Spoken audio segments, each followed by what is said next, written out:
It's been 2 weeks. But I know it just feel we were doing it weekly, 3 weeks in a row. That's I true. got used to it. Well, it's now. For me. It has. Simon, it's been at least an infinity amount of time since your last DillCast. That's true.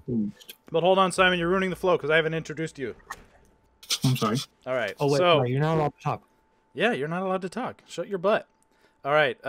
It is 9. I was just looking at the bottom corner of my desktop. I'm like 9/25/2020, September 25th, 2020. DillCast episode 4. We have, who do we got? Well, we have Cody Dill. That's me. Yeah, you're supposed to say it first, and then we come in. Okay, fine. Austin Bosley. Oh yeah, that's me. All right, Alex Lowe. What? And special guest star. Who is it? Simon Schermerhorn? Yeah, Simon's here. All right. So I heard Simon Trimmerhorn. Trimmerhorn? That's my name. Yeah, Simon Trimmerhorn. I don't know who that is, but he's here. So we're gonna talk about some video games, and we do have some important news that we'll talk about at the end. But we'll talk about video games first. Simon, the guest always goes first, because now Alex is now a returning guest. Austin is still co-host. And now, Simon, you're demoted to special guest for now. So I apologize. Yeah, you're technically the newbie. So you get to start. What are you playing? What do you got? What have I played recently? Not much, but I wanted to talk about my all-time favorite game that actually got me into video games. My first game on the N64, and that's Banjo-Kazooie. Wave Racer 6. Oh, Banjo-Kazooie. No, I played that at your house, but when I first got the N64, I got Banjo-Kazooie because I thought that was like the coolest thing since sliced bread at that time. And you were correct. Now wait, Simon, you downloaded the Game Pass and Banjo-Kazooie is on it. So have you played it? I have to replay it. Wait, what? Yeah. Well, it's on Xbox. Xbox. I don't know about the PC though. Oh, okay. I was like, you didn't tell me that because I've never played Banjo-Kazango. What? Yes, he hasn't. I played like maybe 8 minutes total of Banjo-Kazango. It's not the name. It is. It's very close. But it's Banjo-Kazango. It stands the test of time. I feel like it's kind of like that open world kind of, you choose your adventure type game, and everything, like all the characters are really colorful, and I don't know, it kind of just that and like Mario 64 were like what I remember. Yeah. Well, I mean, those were like our first games, period, right, Simon? So it's like, obviously that is going to have like a huge, like nostalgia impact on us. But what I like about Banjo so much is that it, like you said, it's so colorful. Like Mario, like we talked about this the other day, Alex, when we were talking about like kind of the palette of Mario 64.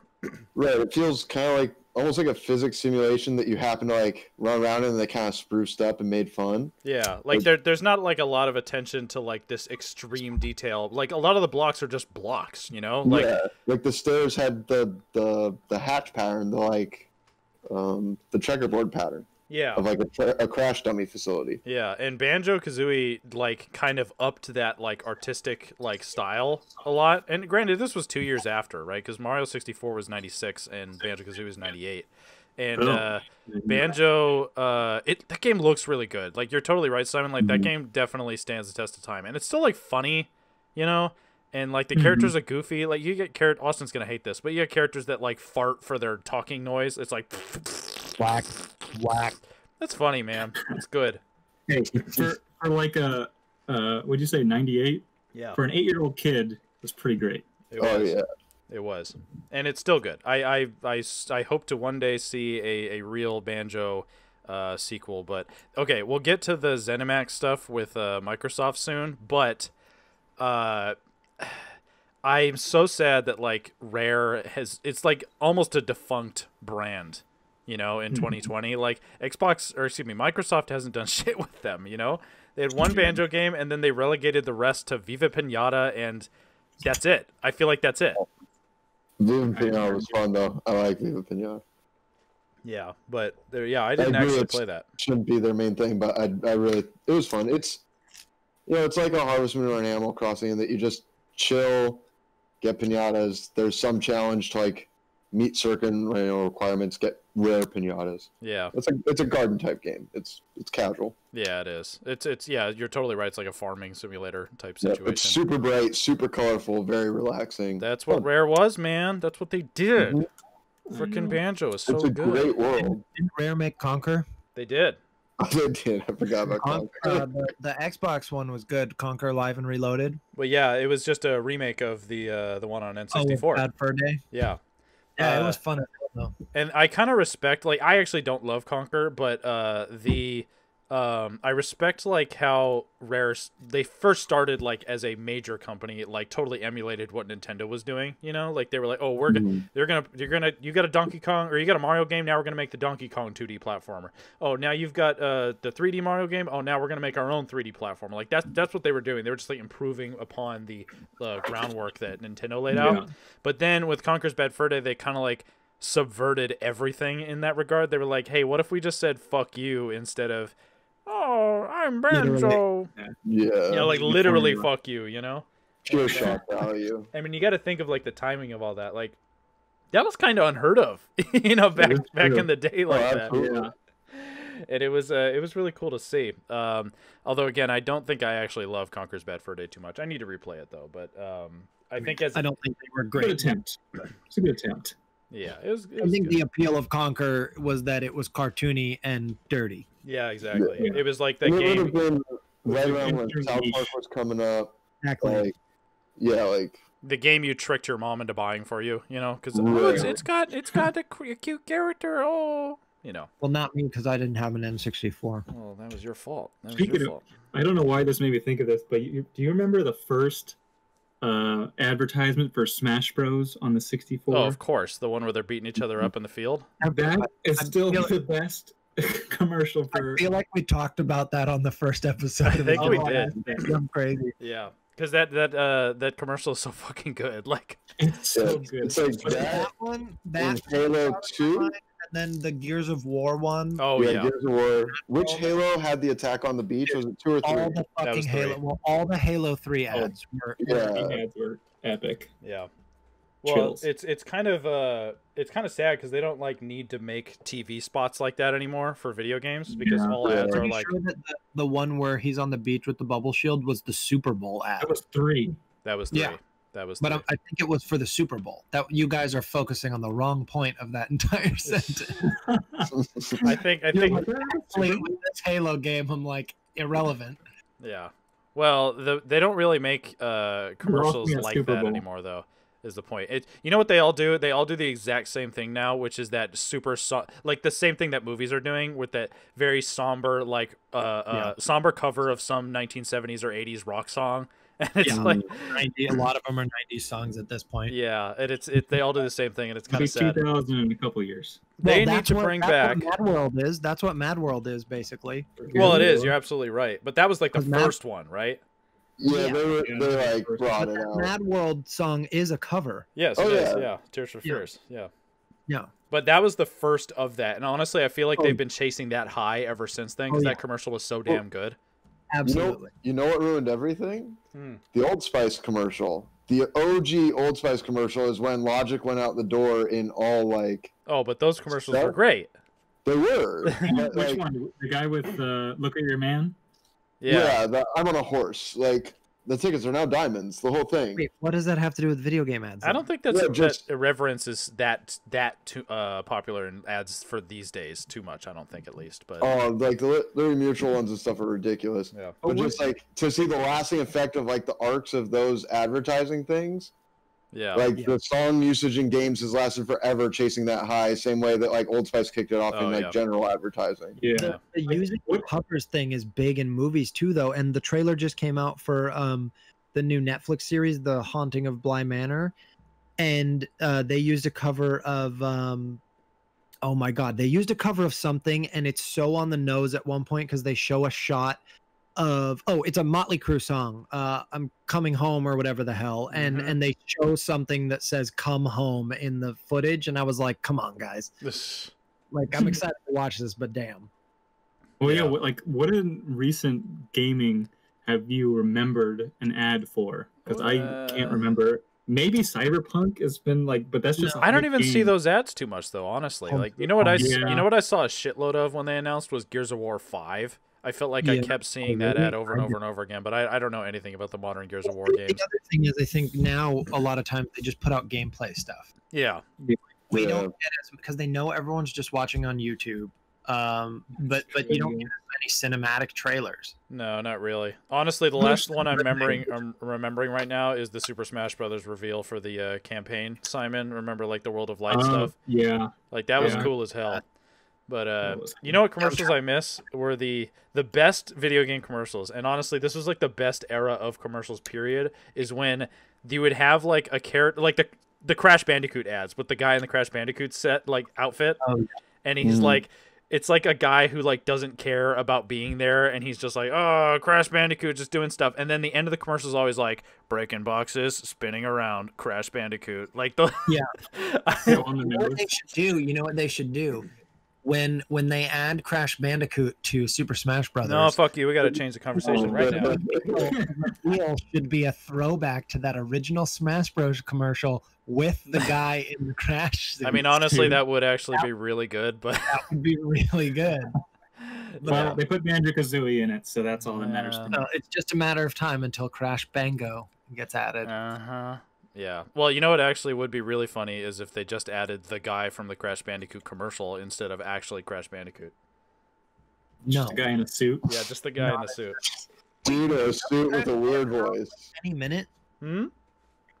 Doesn't Crash 4 come out like next week? It comes out on October 3rd or 4th, I think. Actually, why didn't they bring that guy back for the commercial? They should have brought that guy back.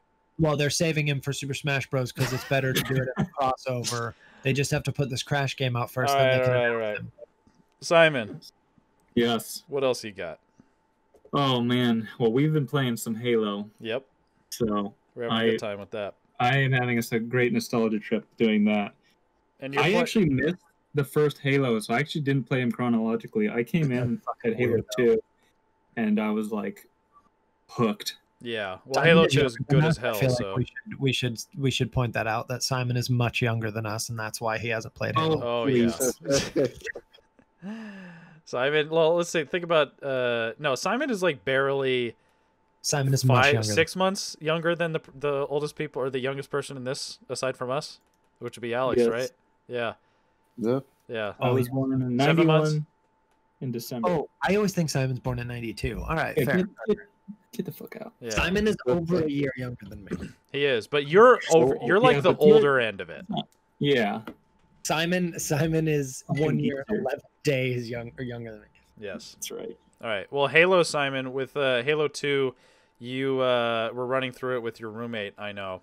And that game, Halo 2, like, to me, Halo 1 is great, and it's got all those, incredible moments, but fuck, man, if Halo 2 doesn't have, like, the coolest action scene type moments in a video game ever, and, like, every fucking line in that game is a badass one-liner. Every single one, you know? Phantom's back.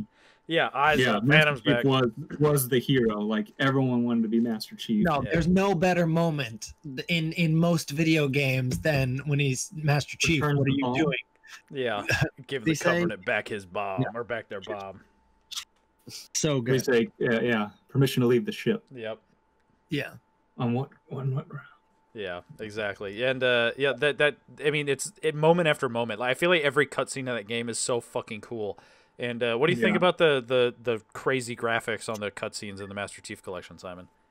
I think they look really good. At first, I was kind of thrown off because I missed out on nostalgia. Like, it didn't look the same. Yeah, of course. But I do like the update.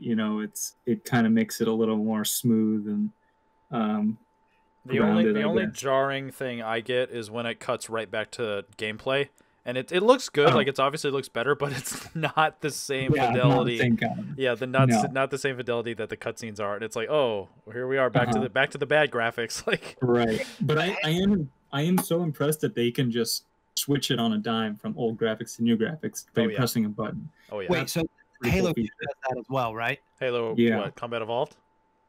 No. Halo Part 2 also can switch between new graphics and old. Or no? Yes, those are the only two Halo games that have like complete graphics overhauls because they were on the original Xbox. Really needed it, right? Yeah, because Xbox 360, the Halo 3 still looks pretty good. And then Halo Reach and the rest are all whatever. They just put out ODST, by the way, in the Master Chief Collection. I know, I saw that today. I literally as I turned on my computer. Yeah. I still need to just download it. Yeah, but Does it matter if you have it through Xbox or Steam, or can they play together? Pretty sure any computer can play together. PC is PC. Okay. I was actually thinking about that because we talked briefly about how the Game Pass was going up. Yeah. Right? Game Pass. When is that happening? Next month, October something. Because I checked it and it said my next renewal was still $4.99. My renewal just happened and it was $5, and I'm pretty sure it's upping in October. When it goes up, I was thinking, you know, I might just get rid of it and just I wouldn't mind owning the Master Chief Collection on Steam. Like I'll pay. It's like $40, isn't it? Yeah, it's not that expensive. Yeah, that's what I decided too. Like, Yeah, I would probably do the same thing. But again, the only reason that deal was so fucking good. I mean, $5, Jesus, like that is. I know. That was not going to last. Yeah, it wasn't. No, never was. Yeah, well, we'll talk about why it's not going to last later in news. But Simon, you have a game on here, on this list here that we talked about a couple weeks ago. But have you played it recently, or is this just you wanted to talk about this because this is a game that you had experience with? I think I don't know if Alex played it, but I know Austin might have. World of Warcraft. They both have. Yeah, well, actually, me and Alex, I mean, I don't know if Alex played it much in high school. I didn't play it much, but we started playing it a couple years ago. Oh, really? Again? Yeah, I never played it either. Yeah, I never played it that much. I honestly think I might have like made a character at your house, Simon, but like I played it to like level 4 and then never played again. Yeah. But we started playing it a couple years ago because my dad actually plays it to this day. Oh, nice. Yeah. I mean, it is pretty amazing. Like Cody, I don't think you ever really got into it. Well, I made one specific character on Warcraft, Simon. Do you remember his name? What was his name? You remember it? I remember his name. Monkaface? Monkaface. Yeah, I think that was why I made a character. I made a night elf named Monkaface. He was a night elf named Monkaface, and then I had a human named Hugo Spugo. I remember that too. Holy shit. I would type in the chat all the time. I would speak in like third person. I'd be like, Hugo Spugo needs to know where the next quest is, or something like that. But it wasn't Spugo like Spugo, like Spugo, Hugo Spugo. Yeah, it wasn't like Spew. No. Thank God, that's way gross. Monkaface was my boy though. He was my main guy in World of Warcraft. Pretty sure I got to like level 10 or 20 or whatever it was, and then I was like, oh wait, you have to pay for this game? Oh, psych, out of here. Well, it's really funny because my dad got it for me for Christmas, and then when I tried to sign on, it was like, oh, you had to need a subscription for like $60 a month, or I don't remember what it was. Wasn't $60. $60 a month. It was a lot. It was a lot for me as a kid. Yeah. And I went back to my dad and was like, Dad, I need to like get a subscription. He's like, oh, you need to do some chores. I'm like, fuck, this is genius. So you had to grind IRL just to grind in World of Warcraft. Yes, that's exactly right. I got a quest to go cut the grass, and then I got an hour of play. Only 1 out of 10 of the grass blades actually had money in it, so I know how that is. So it was RNG was not in my favor. But yeah, I remember playing that for a long time. I was just so hooked in it. It's like, again, one of those games you can just turn off and just, slowly level your character. It's like every time, and there was always like milestones. Like I forget, like at 20 you could you get like a mount or 20, whatever. you get a mount. It was like at 40 when I first started playing, but I know that was like a huge goal, and I was just like constantly grinding because that like changed the entire game. Like you could just I feel like that game, Simon, is the absolute worst game for you because you 100% the fuck out of games. Like your hour, you only have like 4 total video games on your Switch. It's like Breath of the Wild, Super Mario Odyssey, Super Smash Brothers, and maybe one other thing. And you have like 500 hours on all of them. I have every game under the sun, and they all say played for a little while. Yeah. I am definitely a binge player. I don't know what it is. That's why I don't play so much anymore, because it's kind of saddens me because I love video games, but Yeah. I really do get sucked in. Yeah. Yeah. Well, I don't do that often, obviously, but I once in a while I'll like really go ham on something, and that's why I've been wanting like a new big open world game, is because I kind of am like, I just want to do nothing but this for like several hours. It's good to turn off.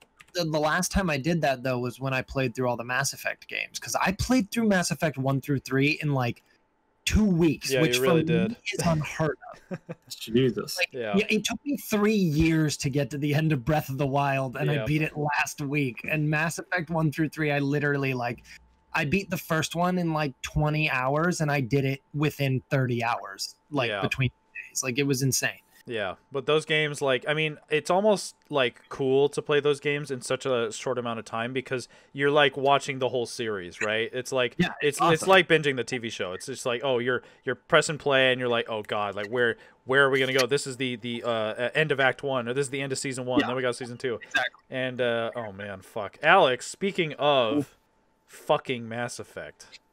You better bet your ass they're not. Get my life together. You better Alex, bet your ass they're not making the You remastered should Mass Effect. actually buy Mass Effect before the Master Chief Collection. Honestly. It's, I think, no, not just because like we want you to play Mass Effect, but I legitimately think you will really like Mass Effect. I know I will. It slips my mind when you guys aren't telling me, because I'm like, oh, Diablo, whatever. Like I pick up like Rocket League for the 1000th time. So you know what? Here. Simon There actually, goes. when the first time I'd ever heard of Mass Effect, because the first Mass Effect was a Xbox exclusive Yeah. back in the day, and Simon had it, and I remember Simon did not like it. I didn't like it.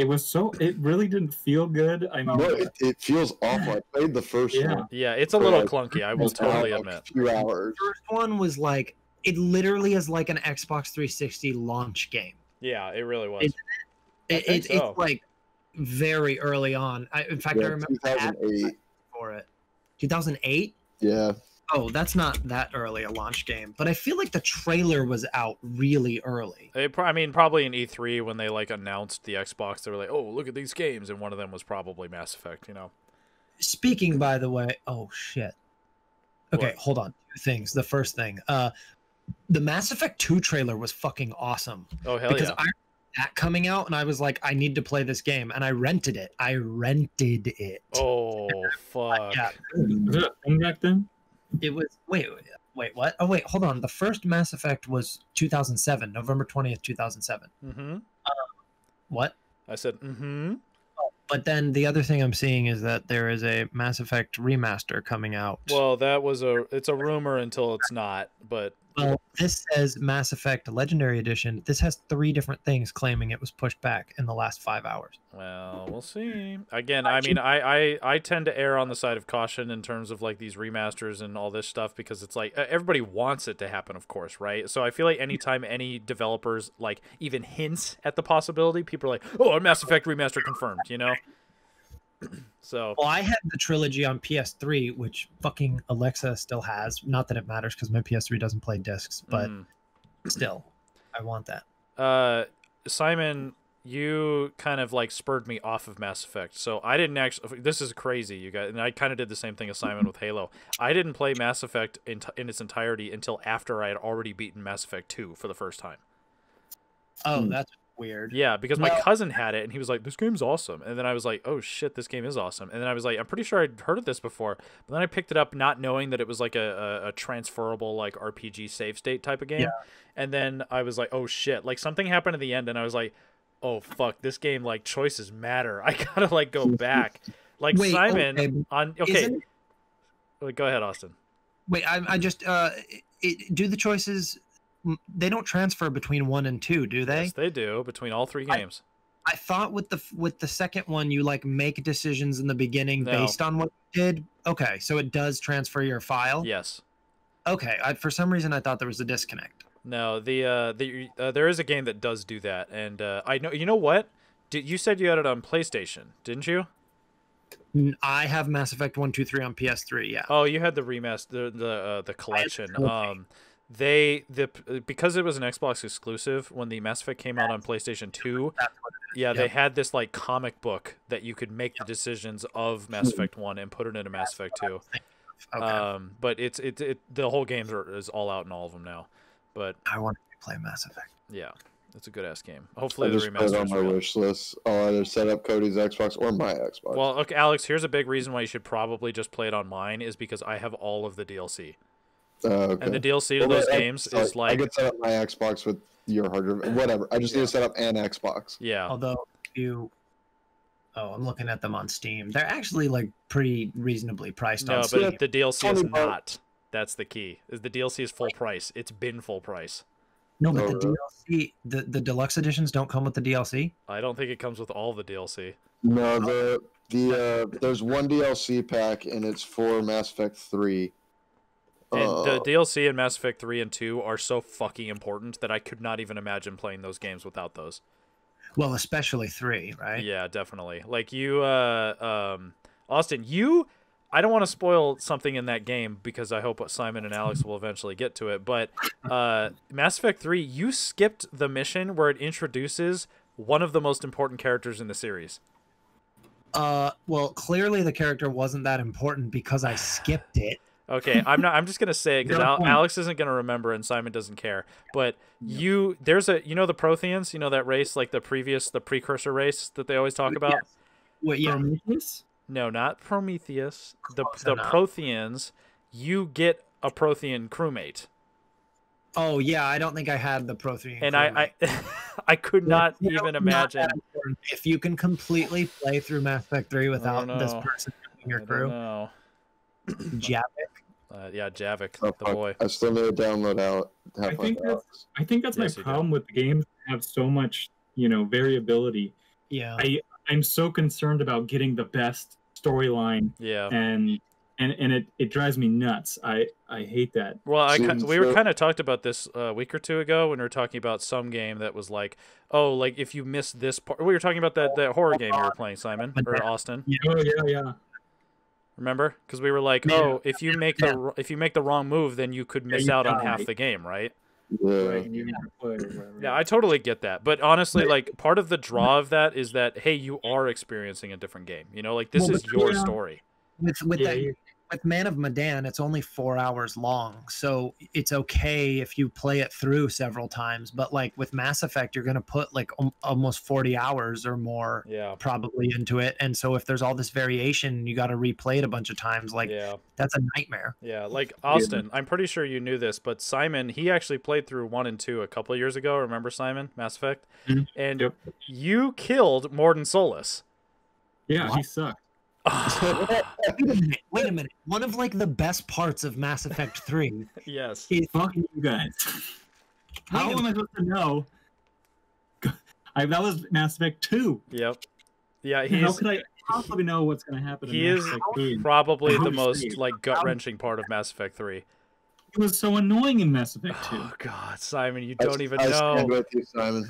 Without knowing what I'm talking about, I stand with you. He's such a nerd. Oh, no, first of all, Alex Lowe is probably going to love Mordin Solus. Yes. I feel like I probably will, but I want to take Simon's side here.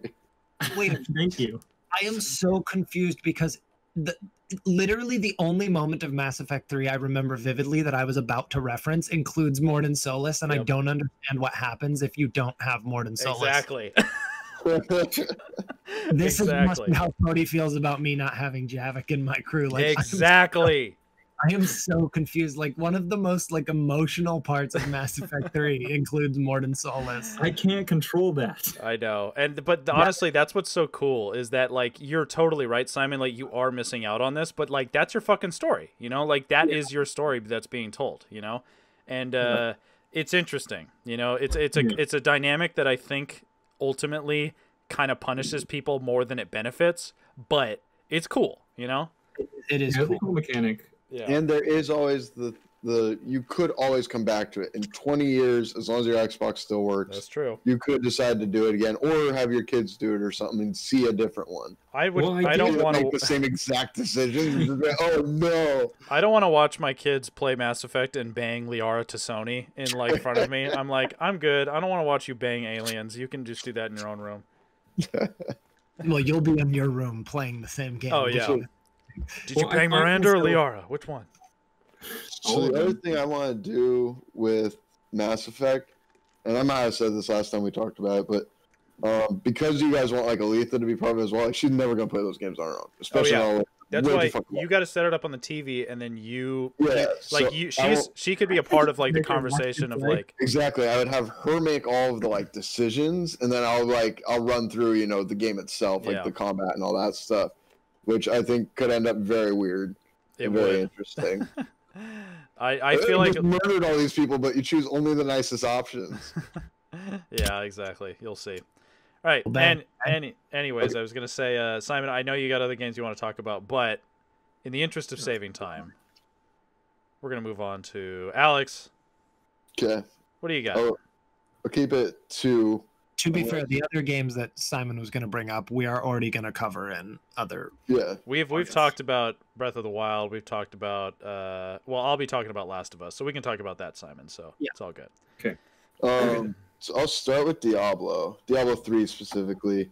You I guys know are way both- fucking far in that game now.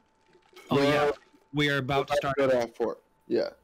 Damn, leaving me in the Right. dust.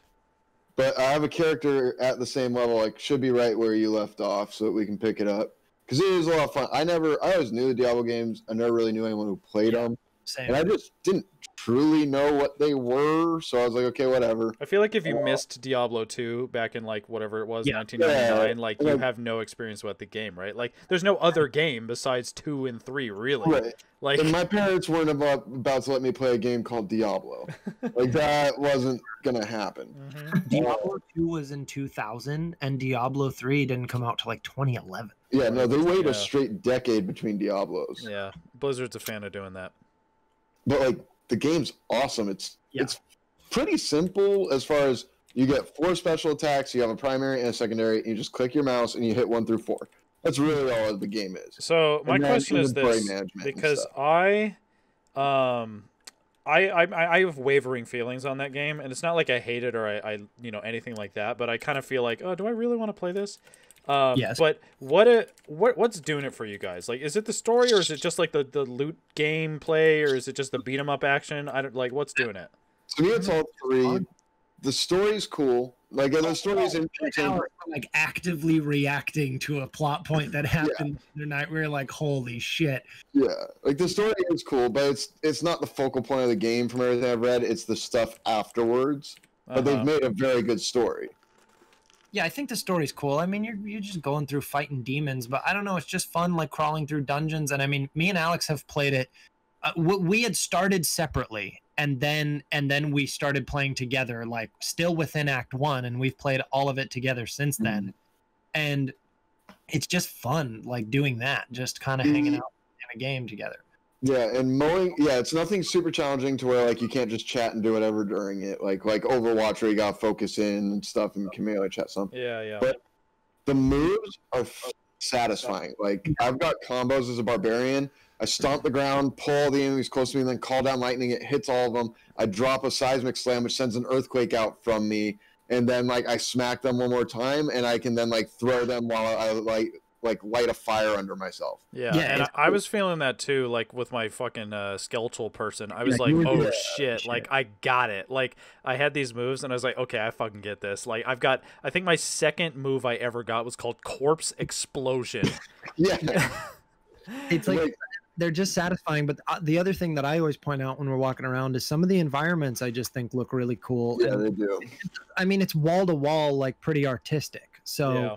Blizzard always has good style. World of Warcraft is like that. Overwatch is like that. Even Yeah. Hearthstone, even though it's just Warcraft, like it really catches it well. Yeah, and the music is great. Like it's just kind of a good atmosphere. Atmospherically, it's really great. Like Yeah. I'm into it. And like Diablo 4 is set to come out, which is convenient that we started like maybe a year before that, which is like really cool. But at the same time, like like I'm excited for it to come out, but like there's a lot of Diablo 3 to play. Yeah, like I'm still like cool, like in on Diablo 3, but Diablo 4 looks fucking amazing, honestly. But like, I don't know if I'll feel pressure like, oh my god, it's out, we gotta get it. Like, well, Blizzard. I mean, Diablo 3 had a very rocky release, and yeah, I was reading about that the other night because, as I understand it, it's not until the expansion Reaper of Souls came out that people were like, "Oh, this is actually a lot better." Yes. Yeah. That's my understanding. Let Diablo 4 roll out. Just try not to look at story stuff if you don't want it spoiled. But otherwise, I plan to probably hang out in 3 because it looks like there's, I mean, obviously there's shitloads we haven't done, but even just finishing story and then doing like the raids and all this stuff, everyone seems to think is the bigger kind of Yeah. Like that's the game. Well, that's a big part of the loot games, right? Is that final, those end boss type situations, you know, where it's like those end raids where it's like, oh, we got to do this raid so we can have a chance to get the loot, which I'm not too into that gameplay loop too much, but I understand why people like it, you know, because it's like, I don't know, playing through the story is more interesting to me, but I'm curious what the like post game stuff is that Alex keeps talking about. I'm hoping it's just mowing down enemies because that's when the game's at the best. Like, if it gives me cool loot, like, cool. Oh, like a survival mode would be super. Yeah, but like especially playing a barbarian where I'm like in the hordes, like I fucking love feeling just like bam, bam, down this wave goes. And so like if they can just deliver that, I don't care what's at the end of it, just send waves of them at me. Well, you will find out. Only one anytime we walk into a section and there's like 50 dudes to fight, Alex is like, hell yeah. He gets so high. That's just Alex is just reliving, since we're not playing D&D right now, he's just reliving his like old barbarian character. Like I've had a hankering for like fantasy and especially like darker kind of fantasy horror stuff because we have not played D&D. But so Diablo is fun. I need to play it more, but I was enjoying it when I was in the loop. But again, I was just like wavering. I was like, I got a lot of other games to play. Which one do I want to choose? And I just, I'm wavering. Right, Alex. I got one more game I want to bring up. Oh, we'll talk about more. But I wanted to quickly interject because you have Super Mario 64 on this list, and I wanted to just yell at Simon really quickly because I guarantee you Simon does not have this game. What? Yes, I do. You don't have the 3D All Stars collection? You have it? Oh, I don't have the 3D All Stars. I have like the OG Nintendo 64 cartridge. Okay, good. Because I knew you had that, but I just wanted to make sure. Like, Simon, how come you haven't bought it yet? You got Super Mario Sunshine. I know. Well, I was actually just watching because Dunkey just put out that review of Galaxy, and it was getting me hyped because I remember loving Odyssey. So I kind of do want to go back and play them. But like I said, if I do that, I'm gonna lose 3 weeks of my life. No, those games do not take the hours that the other ones. It's true. Much more. They're a lot of fun, and it does involve some skill to like. So I need to like develop that back almost. Well, Simon, I'm almost done with Mario 64, and I've been playing it for like 5 total hours. So it's like, I don't think it's physically possible for you to spend 500 hours in Super Mario 64. Yeah, but I'm a collector. Yeah, there's only so much. There's 120 stars, and that's it. Yeah, that's it. There's nothing else beyond that. Simon, you might appreciate this, Simon. There's a website that I love called howlongtobeat.com. How long to beat? Yeah. How long to beat any video game? Oh God. Okay, I didn't even think about that. But here it says Super Mario 64. For the main story, it takes 12 hours. For the main and extras, it takes 18. But for completionist, it takes 21 and a half. It's not bad. All right. I mean, that's a small game, I guess, from today's standards. But and like completionist on Mario Sunshine is 30 and a half hours. That's a lot of stuff, though. There's a lot of crap from Mario Sunshine you can collect that you don't really need. Like the Super Mario 3D All-Stars says 33 hours total. Yeah, well, there you go. Maybe main story? Well, no. See, that's what I never understand is sometimes when there are different editions of the games, the timing is different. Like well, if you it's look longer on the 3D All-Stars because you have to, if you're going for the completionist route, you have to listen to all of the audio tracks in the main menu. Oh, okay. But that's like, 175 songs more. You just put it on and you listen. That's part of. Hey, if you're gonna get the 100% speed run completionist, not any percent, 100%, you gotta listen to the tracks. That's the only way. Mass Effect games are shorter than I thought they were. Yeah. If you just do main story. All right. Anyways, Alex, sorry I interrupted you about Mario, but go ahead. Oh yeah, so one more game and it'll be quick because I'm probably the only one interested. Minesweeper. I play it a lot on my phone. I didn't know it was on the telephone. Yeah, you can get a few different ones. But I found one. I can't find it on the App Store again because I don't think it exists, but it's still on my phone. I can't find it. Anyway, what? I kind of just get caught up in the story with that one. Yeah, what's the story completion record run on Minesweeper, Austin? If you could just look that up real quick. Let's look up how long it takes to pass Minesweeper. Legitimately see if how long to beat has Minesweeper. Minesweeper Windows to beat the main story take 32 minutes. Okay. Main plus extras is an hour and a half, and if you're a completionist, Simon Schermerhorn, it will take you a whopping 2 hours to get through. Just beat every size. Now, the game. if you are playing Hentai Minesweeper, Oh. the main story is 5 minutes, but a completionist would do it in 15. I can do it in 30 if I'm in the mood. Cody, you should do a game review on Minesweeper and talk about how there's not enough character development. I know there really isn't. Like the man, I feel like it goes from happy to dead. Like it's pretty polar. The skill By the way, curve is way too high. If you've ever played Space Cadet 3D Pinball for Windows, Oh, of course. that takes 5 hours to beat. How do you beat pinball? What does that mean? Takes 5 hours to beat it. I want to know the metrics on that one. I need to see like a any percent completion on. I actually love playing pinball video games, which is interesting because I feel like pinball video games don't click as well with me because I want that like physical manifestation of pinball in front of me. I totally understand. I just love pinball, and it's something to like zone out to almost. Yeah, that was my first game on PC. Oh, Space Cadet 3. Yeah, that's exactly why I looked it up. Oh my God, Simon. Oh, go ahead. No, go ahead. I was gonna say, since we're still on Minesweeper, have you guys seen the Minesweeper the movie? Is it a movie? It's on College Humor. It's hilarious. Oh, it's a jokey thing. Yeah, it's a joke. Okay. So the reason I bring up Minesweeper, and I don't play it often right now, but it's by far I've had it on my phone since college. But the reason I bring it, I use Minesweeper Q. I just enjoy it. I think it's fun. It's whatever. But the reason I bring it up, there's a new thing. I saw this on Reddit, so some people might be aware. But there's an app. There are two apps that a guy developed. One's called Minesweeper, and one's called Evil Minesweeper. Now, why I bring these up is because the most frustrating thing in all Minesweeper is you always end up, or not always, but often end up at a 50-50 option. Oh, yeah, where it's like you have 3 mines, and it says 2, but both of them are touching. And you're just like, motherfucker, like, great, okay, just a choice, which it only annoys me if I'm doing really well on time, because I do like time. I do pay attention to my time records. But so Minesweeper is a version that offers no 50-50s. Oh, Once that's nice. your Minesweeper works, you click the first one, and it starts. And I believe it's when you click the second one, the pattern locks in. And so this one, I think it's one more.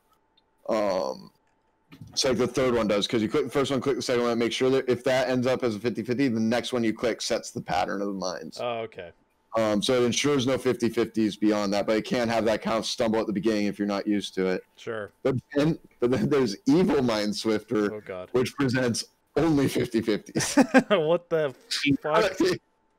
It's just a gag, but I find it entertaining. That's funny. Only thing that sucked was I didn't think the app was as fluid as like Minesweeper Q. I don't think it responded quite as well. Well, I feel by design, what I Alex. wasn't used to. By design. If it's Evil Minesweeper, then it's by design. Yeah, but even regular Minesweeper. Good point about Evil. I didn't think about that one. Yeah. But regular Minesweeper, I don't like its response time quite as well as Minesweeper Q.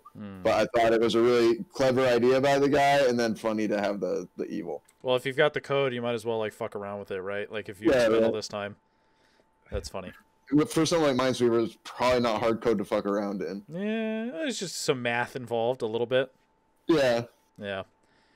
So wait, Alex, I have a question because you got Rocket League on this list. You've played it during post free to play mode, right? Yes, I'm actually playing it currently. Okay, so with Rocket League, did you see the Fortnite collaboration? You getting hype on Fortnite? You gonna get the battle bus? I did not see that. Oh, you can get the battle bus, Alex. You can drop with your friends on the tilted towers. Sorry, sorry, did I hear Bang Bus? No, not Bang Bus. That's another universe, not the Fortnite universe. I have Rocket League on I think 3 systems. I think I have 3 versions of it. Do you like it? Yes, I love it. I haven't bought a single car though. Like I just use standards, and then they eventually released one of their DLCs became free, and I use that one sometimes. Mostly I use the Roadhog, which is the truck. Anyway, so I don't care about the battle bus. They can release what they want. There are some cool ones, but I just don't. I'm not gonna pay for it. The best one is the Nintendo Switch Rocket League because you get a Mario car. Oh, you can? That's cool. And a Luigi car. I haven't really noticed much of a difference for you play. There's no change gameplay wise. Like I've seen 0 change in gameplay. Oh yeah. I can't really comment on quality of play because I usually play casual. Though I go through spurts of playing competitive. I just don't get like crazy into it. I just do it to be like on equal footing. Sure. For a challenge. Oh fuck. You just lose in Rocket League. I missed that. He's playing right now. Yes, he's playing. Yes, he's playing. Yeah, you can speak exact. You have like we have Alex who's on the scene live from Rocket League from where am I, like Emperor Stadium or whatever. Yep. But I haven't noticed any difference gameplay. That's all cool. Competitiveness wise, cool. But they changed the UI, like the interface, not in like a particularly bad way, but now it just feels kind of dated. Like what the late 80s, early 90s thought a future where this kind of thing could exist might be. Is it like very simple, like very clean UI and nothing else? Yes and no. It is cleaner for sure. It's less noisy. But like the bars, like where it says like play a game, like the bars that they're in are like a see-through. It looks like a see-through brown plastic. Oh shit! So it's like those translucent simulators. It's like those translucent Game Boys. Kinda, yeah, but brown. Oh, that's not a good color. It's ugly. And maybe you can change that. Hey, I haven't tried. What'd you say, Simon? Brown is bad. I find it a weird choice PS4? compared to what it looked like, because it's not a real change. And then when you want to resume a game, you do have to go through the search menus again, which is mildly annoying, but I guess kind of nice too. Like if you just got your ass handed to you and you don't want to play competitive anymore, you can just choose not to rather than having to remember, oh, don't queue up again. Oh, that's better. That's the way it should be. But between every game, sometimes because the games are so short, you're like, no, just get me to the next one. Come on, I want to go. Yeah. And, again, it's minor, super minor, not a real problem. So wait, there's no purple, atomic purple colored menus that you can choose? No, not anymore. Maybe you can change it in the settings. I haven't tried. I've been watching Pen 15 with Michelle, which is the pretty funny show on Hulu if you haven't seen it. And it's all like very early 2000s, 90s based. And all of the technology they have in that television show is all like you remember like the home phones that were see-through? Yeah, you could see all the little gears and shit. They got one of those. 2000s. Holy shit! By the way, sorry, Metal Gear Solid 5 is $5 on Steam. Well, that's pretty good. You should probably buy it. I have it on PS4 though, but yeah, it's 75% off. Goddamn. 75% off of that. That's okay, that still means it's only $20 normally. Yeah, which isn't bad, but like it's $5. Yeah. I heard a rumor, and again, this is another rumor. I heard a rumor they were putting the Metal Gear Solid like original games like as some sort of collection on PC soon. Oh wow. So maybe this is like a hey, this. I mean, I don't know who is even in charge of those games anymore since Konami is like kind of a fucking asshole about Metal Gear Solid now. Everything in general, but yeah. You can't let the Steam sales get you. Like, yeah, sometimes they are crazy, but like, oh, there's so many of them. There's so many games. Yeah, there are a ton. All right, Alex. Yeah. Anything else? I want to ask you about. On there. I want to ask you about one game that you haven't put on, or you put on the list, but we haven't talked about yet, though. Kerbal Space Program. Yeah. Alex, okay. I am familiar with what the idea of that game is, but I don't know how you play that game. Like, what do you do? Yeah, so it's a legit space simulator. Like, to do it right, you like need to understand astrophysics and shit. Like, and actually, like, if you want to do the stuff you can, like, get to planets and moons and stuff. Like, you can, and it's wild. But like, people make full planes. I mean, you've all seen the videos from it and stuff. It's crazy. I know none of those things.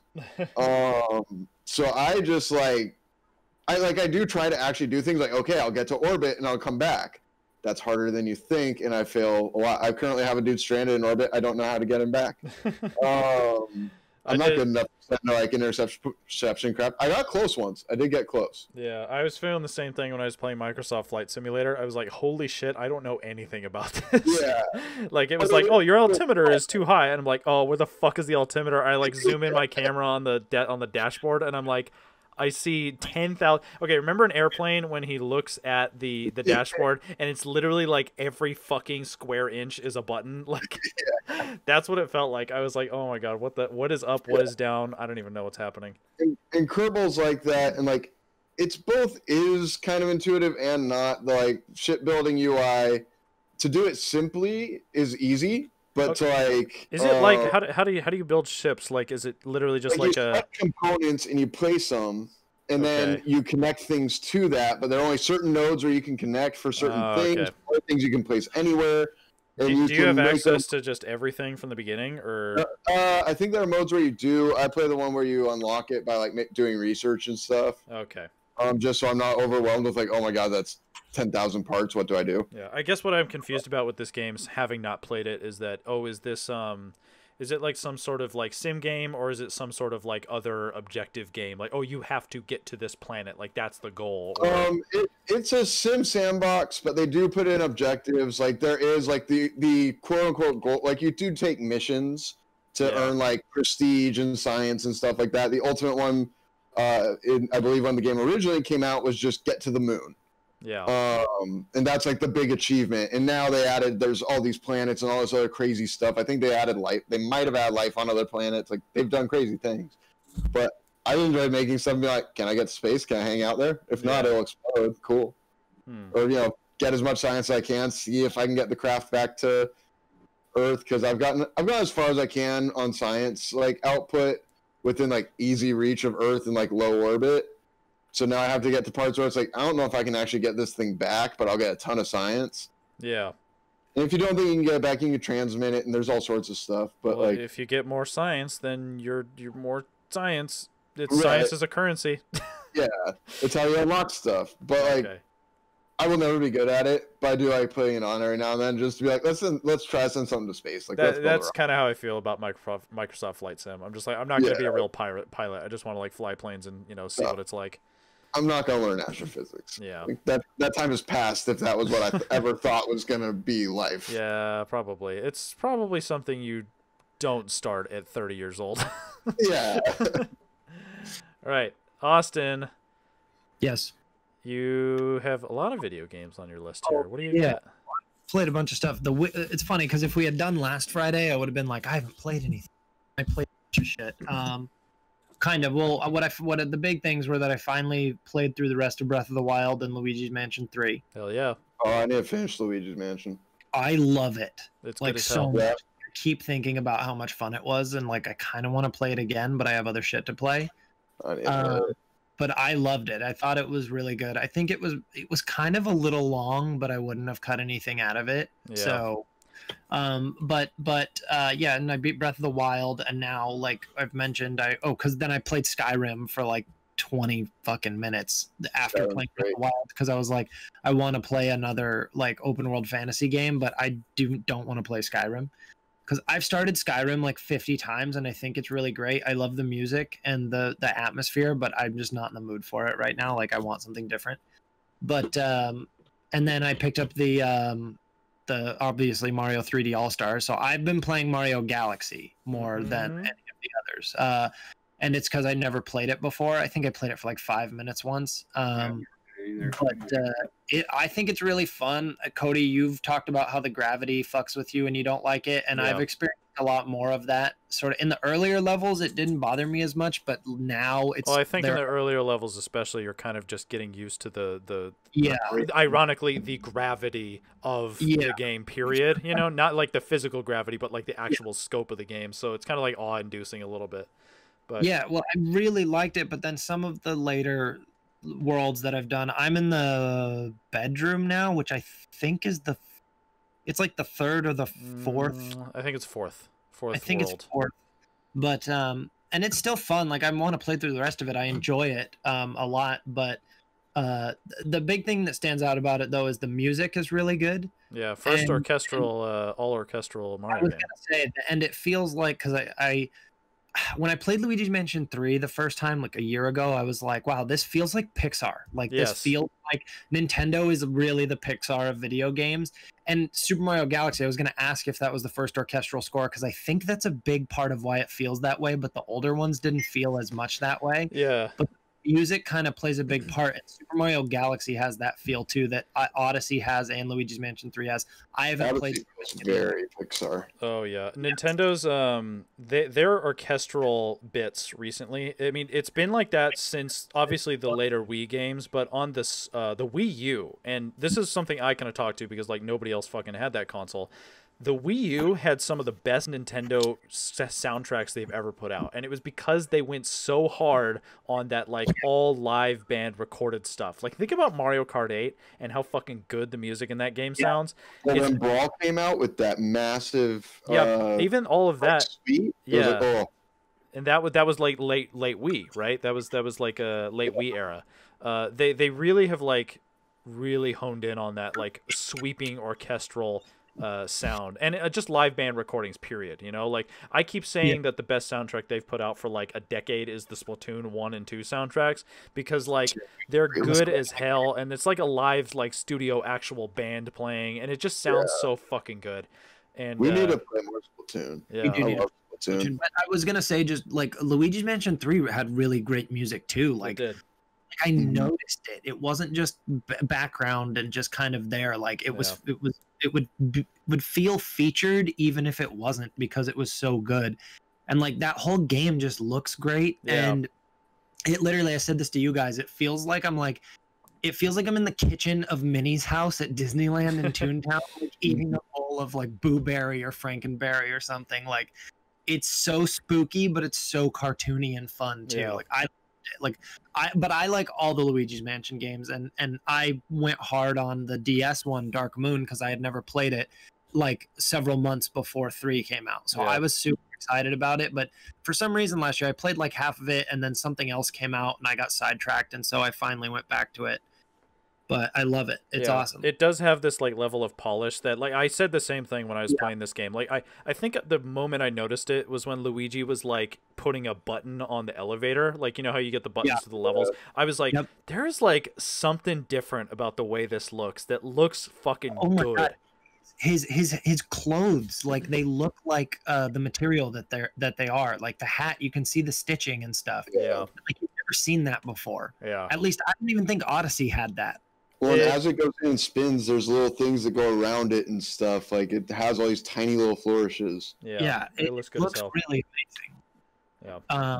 Which, if we're still going through the games I have on here, kind of leads me into The Last of Us Part 2 in terms of something looking fucking incredible. Oh yeah, Simon, question really quickly. It could not be more different from Luigi's Mansion 3. It really couldn't. Simon, you mentioned a while ago that you were going to watch The Last of Us Part 2 on YouTube because you don't have a PlayStation 4, obviously, and you don't have any way to play it. Have you done that yet, or? Yes, I did. Okay. Spoilers are cool. Say it again, Simon. I couldn't hear you. Spoilers are cool here. Go. Oh, well, Austin hasn't beaten it yet, so I don't want to say anything. No spoilers. No spoilers. Yeah, I last night I got to oh my god, I'm pretty sure that the last thing I did was something in Seattle. Yeah, I'm pretty sure I'm towards the end of Seattle Day 2. Okay. And Ellie is leaving a couple of people at the theater to go do something. Is it helpful if I just jump out for this portion of the conversation? Are you planning on playing this game, Alex? Oh, I wasn't avoiding It is on my list of things to play, but as you all know, that includes all of Mass Effect and several others. So, Alex, I think for the sake of this, we shouldn't talk about direct storyline stuff. Anyway, yeah. Yeah, I don't think you saying that Austin is any sort of spoiler whatsoever. I'm trying to get around spoilers, but it wasn't even for the sake of Alex as much of just anyone who might be listening. Yeah. But so the only things I'll say are one, the only thing that I was spoiled on for Last of Us Part 2 is something, and you know this, Cody, something early on that I legitimately thought had happened at the end of the first game. And then I replayed the first game and I was like, well, I'm an idiot. That absolutely doesn't happen. I remember how this ends. Yeah. But so I didn't care about that. Also, it's so early on that like it's not a big deal. But I also knew that before the game came out. Yeah. But since Last of Us 2 has come out, I haven't been spoiled on anything. I am aware that there's something that people are super divided on to the point that, like, my other buddy Alex stopped playing it. Which is dumb as fuck. I know, Cody, you don't agree with people. Okay, here's my one criticism of all of that, is that and I'm not no hyperbole with this, every single person I know that has played that game and didn't like that part has not finished the game. Okay. Every fucking person, and that is not hyperbole. I've had so many people say, I heard that it does this, I can't believe they do this, and I'm like, did you play the game? And they're like, well, no, I didn't play it, or I know I didn't beat it. I'm like, well, you can fucking see the ending, dude. Like, oh my god. I legitimately, like, last night when I was playing, I was like, what could it be? I have no fucking, the only thing I was thinking, I don't know if I should or shouldn't say it. There's no way I'm right. But I had this one train of thought that I was like, maybe it's this. And I guess that's definitely weird, but I couldn't imagine being so angry. So I have no idea what it could be. But I will say this. I did spoil myself a little bit because I was trying to gauge roughly how far into the game I was. Okay, so you looked up like, some sort of... I looked up like the IGN walkthrough just to look at sort of like chapter headings up to where I was. Yeah. And so, but here's the thing. It was actually okay because on the IGN walkthrough, they say, we don't want there to be spoilers, so we have obscured some of the names. You will not see them unless you click the link so that you don't get spoiled. I was like, cool. So I scroll down. And I'm looking and I'm like, wait, what the fuck? How am I almost to the end of the game if I'm on this part of the game? Like, there's no way. Yeah. And then I scroll up a little bit and it looks as though some things are doubled. And so I'm like, okay, so something is going to happen that we have to do certain things. Yeah. Okay. So now I'm like, well, now I have a little bit of an idea of what could possibly happen, but I don't know. I don't know what it is. I just know that there is a structure thing in the game I was not aware of. I'm a little mad that I did that to myself. I was like, you fucking idiot. Yeah. It's not the end of the world. I still don't know what it is. Yeah, it's fine. You just play through the game, and we'll talk about this eventually. But and I'm going to very briefly touch on this too. It's because I'm playing through Last of Us 1 right now because I'm recording footage because I'm going to do a video on the series as a whole, just talking about it and what I like about it and all this stuff. And soon from Dill. Yeah, coming soon, preview.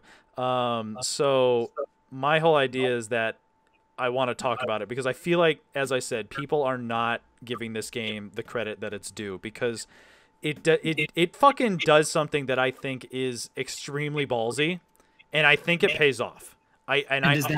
Is that the thing people are mad about? Yes, it is, and I already like it just hearing that. Yes, like I completely understand why people are frustrated with it, but again, this game requires you to play it to understand it. You cannot just write it off. It is irresponsible of you as a player of this game to just write it off once you get to that point. Well, I'm excited. I'm going to play more of it tonight. I've been doing like a couple hours a night for the last few nights because I really, really want to get through it. I just fell off of it. But the two big things I've been thinking about it are sort of two and a half things. Are one, it's fucking gorgeous. Yes. It is incredible. Like, there's a moment where I walked out of a building after going through hell into like a street overgrown with trees and not flowers but just green everywhere. Yeah. And it's raining and there's this beautiful theater, and like I don't really talk about video games that way a lot of times, but that game is gorgeous. Yes. And it looks so incredible. And it's also just little stuff like Ellie, like God, when she like reins in the electrical cords as you're walking. Oh yeah. I've never seen something like that in a video game. Like it's amazing. It's really fluid. It is. It's so fluid. And the other thing is, well, it's just fun. And there are a lot of moments where, because Last of Us 1 doesn't quite have this in the same way. I did replay it right before 2 came out. But Last of Us 2 has moments of you just fucking running because you have there's no other way to get through stuff. Oh, yeah. Like Horde in the beginning, obviously you're supposed to run.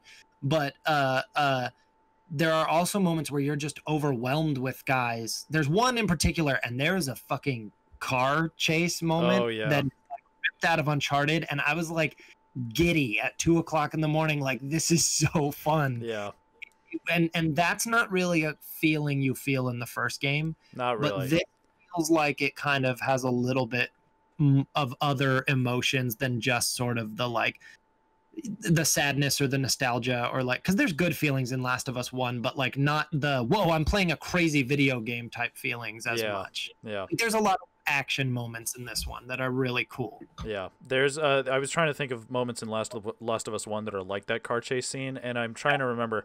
There's a scene where Ellie and Joel are driving in the car they get, I think after you leave that first town, Bill's town, and there's this scene, and then like they see this guy in the road, and he's like, "Oh, I need help," and like that. There's a great like turn of like action there where it just turns into like a fucking beat 'em up game for a second, where it's just like, I love that scene, like transition where he's like, he ain't even hurt, and then he like revs the engine. Oh, good ass scene. But it was great character building too, because that was when you first understood like Joel. He says like, I've been on both sides. Oh yeah, that's the thing like, too about. I mean, replaying Last of Us 1, I was like, this is so well paced. Like this game is like 15 hours long, and you just don't want to put it down. And I've been having the same thing with Last of Us 2. I mean, obviously I played some of it and then didn't play it for a while, but you know how I am with games. Like I'm just bad at anything that like I'm all about movies. So like shows and games, I'll get through them, but it will take me a long time. But I don't want to like put it down. Like last night I was so tired and I didn't want to stop playing. Yeah, I've said this before about Last of Us 1. I think that game is so fucking perfectly structured and perfectly paced. Like, it is phenomenal. Like, because I was actually nervous to replay Last of Us 1 because all the stuff that's come out since that wants to be Last of Us is kind of boring. Yeah. It's not all bad, and I don't even dislike it. What? Except for Logan. Oh, okay, Logan. Logan is so good. Are you serious? No, I said I loved Logan. I was joking because it's like a rip-off. No, like it is very similar. No. Like I like a lot of the stuff, but I was just like, man, am I gonna go to Last of Us 1 and be bored? Like I kind of wanted to play. I like. In recent years, I've been more drawn to games that are just gameplay and not as much story. Yeah. But I was not bored once through Last of Us 1, and like after an hour, I was like, this is fucking great. I'm an idiot. Why was I worried about this? Yeah. But Last of Us 2, yeah, I'm really digging it, but it is so fucking violent. It is. And I love it. It's like gloriously violent, but it is also shocking how violent and how real it is. Oh my god. I mean, I'm not spoiling anything, but there were just moments in so many parts of this game where I was just like, what the fuck are you doing? Why, like, what is this? And it was just so fucked up, and I was like, I was like aghast, you know, like I couldn't believe that they like did these things. I mean, I guess you and I, Cody, only know about this, but there's a guy at the end, like near the end, where you had a fight, and I can't. It's hard to say it without spoiling. Yeah, you can't say anything. Yeah, but you know what I'm talking about. Like, you kind of get involved with this guy or girl, I can't even remember, but like the gore, and like. I mean, Jesus, like, some of the animations just during hand-to-hand combats, like slicing people's faces, I was like, holy shit. Yeah. And you will shoot someone and they'll be done. They're not going to attack you anymore, but they die slowly. Yeah. Like they're gurgling out on the ground. And I'm like, do I need to shoot them again? But it's just an animation. And have you seen the moments where the people are like cowering, you know? They're like don't kill me, don't kill me. Just blow their fucking head off. I cannot wait for you to beat this game, Austin. You need to beat this game. It's like, whoa, chill out. No, you need to beat this game. Like, Simon, you know what I'm talking about when I say that, right? You, Austin, you have to beat this game. Like, I mean, trust me, I have every intention. I mean, that's the only thing I'm playing Galaxy a little bit, but every night I've been sitting down and playing a couple hours of Last of Us 2. So, and I mean, I want to play it right now. I've been wanting to play it all day, but I kind of wait till it's darker just because the sun comes through the windows a bit, and the game's kind of dark at times. So. It is. Yeah. I remember the first time we ever booted up the first Last of Us game, Simon, we were at your house, and I remember just like, it was like me, Tatsuya, you, maybe like Cody Schmidt, and we were just like sitting there just like, what is this game? Like just watching you play it. It's like we were watching a movie. Like it legitimately was that, and it was awesome. Yeah, it's great. Alex, are you still there? He's on mute right now. He's probably playing Rocket League or something. Alex, you gotta fucking play Last of Us. Yes, he does. Alex, play it. Honestly, play Last of Us before Mass Effect because it's quicker. You can get through it. Yes, you can. Is that the accepted consensus? Because I have Last of Us on my PS4. Honestly, play Last of Us, and then you can even borrow Part 2 from me if you want. Because by the time you're done with the first one, I should be done with Part 2. I'll focus on Last of Us. Yeah, start with that because they're a set number of hours too. Like Mass Effect, you can get a little lost in if you want. Yeah, definitely. And you should allow yourself to do that to some extent. All right, Austin. Wait, what's up, Simon? I was gonna say, I know we're probably gonna get in the news in a minute, but I have to go very soon. Simon. I know. I wanna finish it out. Well, how much longer you got? 8:45. Okay, we can end it. No, we can't end in 5 minutes. But Austin, maybe we can get there quicker. There's one thing on my list that we should absolutely save till next week because there's a game that comes out next week that it'll make more sense to talk about with it. Okay, I do want to ask you about one thing before I move on to my games at least. So, Gwent. Oh, have you played it? No, I have not. But I've played it in The Witcher 3, but I've never played the singular Gwent game. So I'll say this as quickly as possible. As you guys well know, Simon doesn't know, but as Cody and Alex know, especially Alex, I've become obsessed with The Witcher. And I really want to play The Witcher 3. What? Have you liked the show? So I haven't watched the show because, as I understand it, the show is based on stories from the first 2 short story collections and a little bit of the first novel. So I'm on the second short story collection now. I'm about halfway through it, and then I'm going to read the first novel soon, and then I'm going to watch the show. And I want to play the game, but apparently the beginning of it spoils something from the end of the books that's important. And everything I've read online, people were like, it's not the end of the world, but I wish I didn't know. So I'm going to finish the books before touching the game. But that's the game I really want to play in terms of open world fantasy. But anyway, so I become obsessed with The Witcher. So I was like, okay, I can't play the other games or watch the show. So I'm going to play Gwent because I like Hearthstone and it's a card game and it's free. Yeah. So I got it on Steam. It's Steam? Yeah, it's on Steam. Yeah, you should get it, Alex. We can play it. But I think it's really cool. I played it once for like 20 minutes the other night before bed. It's super different from Hearthstone, which means I'll probably actually go back to it because there's other card type games I've played that I'm like, I could just play Hearthstone because I like it a lot. But Gwent is cool. You like build up in Hearthstone, you have to take each other's health away, but in Gwent, you're like trying to add to your number to make it bigger than the other person. Yeah. And the rounds are shorter, and each match is 3 rounds because they go so quickly. I'm assuming it works very similarly to the way it works in The Witcher 3. Yeah. Because as I understand it, a lot of people say that Gwent in The Witcher 3 is one of the best games within a game ever. Yeah. I always kind of like have mixed feelings about like card games within larger video games. Like the one I always think of is called Caravan in Fallout New Vegas. I've played 80 hours of Fallout New Vegas. I don't know how to fucking play Caravan. Like it never made sense to me. And then I did Gwent when I first played Witcher 3 and I was like, "Oh, this is just another one of those things." It's like I always feel like it's like a pet project of one of the devs, you know? It's it's like some dev was like, "Hey, I got this game in the chamber." I don't really like game within a game because I'm always like, "Okay, let me get back to the actual fucking game." Yeah. But what about Donkey Kong and DK64? That's true. You could play the original Donkey Kong and Jetpack, Simon. That's true. Don't forget Jetpack. Quick sidebar, Simon. I remember when it introduced that in that game, I did not beat Donkey Kong 64 for fucking weeks because you had to beat Donkey Kong the original. Yeah, to get the fucking banana. Yeah, and it was so fucking hard. It was really hard. I remember that actually. Yes.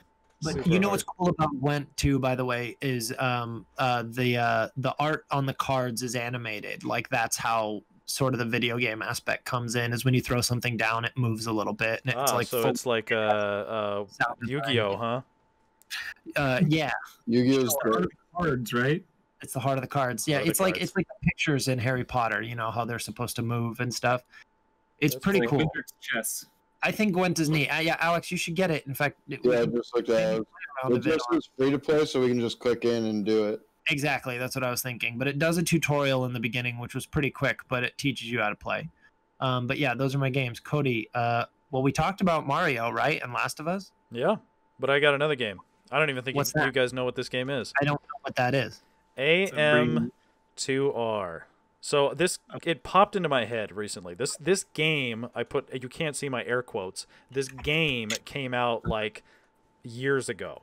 And what it is a fan game made by just one guy, I'm pretty sure. And AM2R stands for Another Metroid 2 Remake. Oh, what? And so what it is the original Metroid 2 came out on Game Boy. And it was not like loved because it was like on Game Boy, and the Game Boy's graphics just like are not the best for what Metroid is. And it was kind of like the what's the right word, like the latchkey kid of Metroid. Like it was just running around, nobody had like any feelings about it. It was just like, oh, remember me, and yeah, and so it was a fan game, and so it's not like you can't like go to a Steam and buy it, like it's literally just like some ROM. Just trying to go to Steam and see what it was. No, it's like a ROM you download, from somebody's fucking website, and so it's this weird sketchy gray area, right? Because it's obviously not a real video game. Legal. It technically is, so that's why I feel weird about doing it, because obviously this guy doesn't own the rights to Metroid, but oh damn, people they're coming to get you, Austin. Yeah, I know. Well, no, they're coming to get you because you just illegally downloaded fucking AMSR or whatever. I know. So, anyways, it's kind of cool. It's in the style of Super Metroid, and so it's what Metroid 2 is, except it looks and plays like Super Metroid, which is a great fucking game. So, I'm in this weird spot because I'm like, oh, do I recommend this game? Do I tell people to just like go download an illegal game? Yeah. But it's like, it's a fan game. This guy's not getting any money, so right? Yeah, he's not making any money. So I feel like it's fine, And it's just an executable file you run on your computer, but it's pretty cool. I've played about probably an hour or two into it, and feels good. The production of it is really impressive. Like if you had not told me, I would have assumed this was made exactly by Nintendo. Studio. Oh wow, that's pretty cool. It looks and feels really good. So AM2R, it's pretty cool. All right, Simon, it is 8:45. You have to go. Thank you, gentlemen. This was good talk. Yeah. Well, join on next week's DillCast. Next time. Absolutely, and I'll probably listen to the news later on. Yeah. So let's say bye to Simon, and then switch on over to Bye, Simon. Bye, Simon. There, guys. News. Bye. News, baby. News. All right. Simon, I feel like I can't start news until you're gone. I just I still. How do I get out of this? You click on Discord and then you click hang up. See what I did was I exited it out. I clicked the X, not actually. I'm gonna kick you. Bye, Simon. Bye. He's still in. Oh, I don't want to kick you.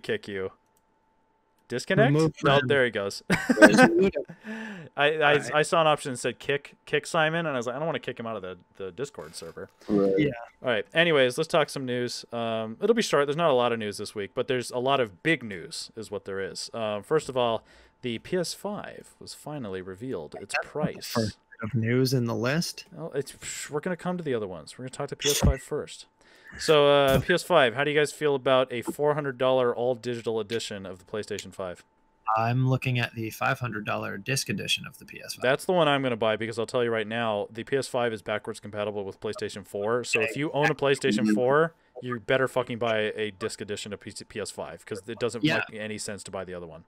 Oh, yeah, and I don't have a PS4 Pro, so the upgrade... I don't have to be like, well, I have a PS4 that works, so I don't need it. So it makes sense for me to use that as my PS4 from now on instead. Definitely. Yeah, that and for watching, like, if it can still watch, like, Blu-rays and DVDs would be the main reason. That's the thing is I always use my game system as my DVD. Yeah, it's my DVD player. Me too. Yeah. I will say, if I didn't already own a PS4, because most of my games are actually digital, but I have ones I do care about, like Horizon Zero Dawn, Sleeping Dogs, certain other ones that have physical.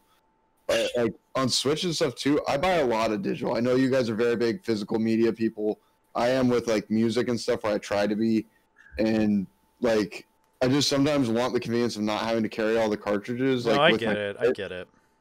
And I'm always conflicted because for certain things I do, like books. Like I don't borrow books. I buy my books. Like I like Same. to have them. And I don't. And I actually considered a couple weeks ago buying a Kindle because I've been reading so much more. And I just it's not right. It's not the same. And I was like, I don't want this. The part of me reading is to not be looking at any kind of screen. Yeah, so I do feel conflicted that way, but at the same time, like it's so convenient, all digital. But you do have the worries if they can take it away at basically any time, or alter it, or just here's a forced update, or whatever, or it always requires internet, which are all. At this point, they can do forced updates on the disc games too, can't they? Oh, I guess not if you're not connected to the internet. You could find ways around it like, if you really didn't want to, but like I don't know. I like the option, but we'll just hasten into soon no disc trays, and then say, okay, because here's what I'm a little worried about is the transition to digital is going to be a little weird for like kids, you know, because I feel like kids, not like, you know, middle school age kids, but like younger kids, like when you buy a game, like you go to the store and you buy the game, right? Yep. And you stick the game in your thing. That's like a tangible thing to understand, you know. So here's what's going to happen. Little Timmy's going to get the $400 PlayStation 5, the disc or the non-disc one, and then his grandma or his aunt or something is going to buy him a fucking, you know, copy of God of War Ragnarok, and then he's going to be like, I can't fucking play this, grandma. So it's like when you're catering to both audiences like this, you're going to have situations like that, which also the kid not having it tangibly. Are they gonna?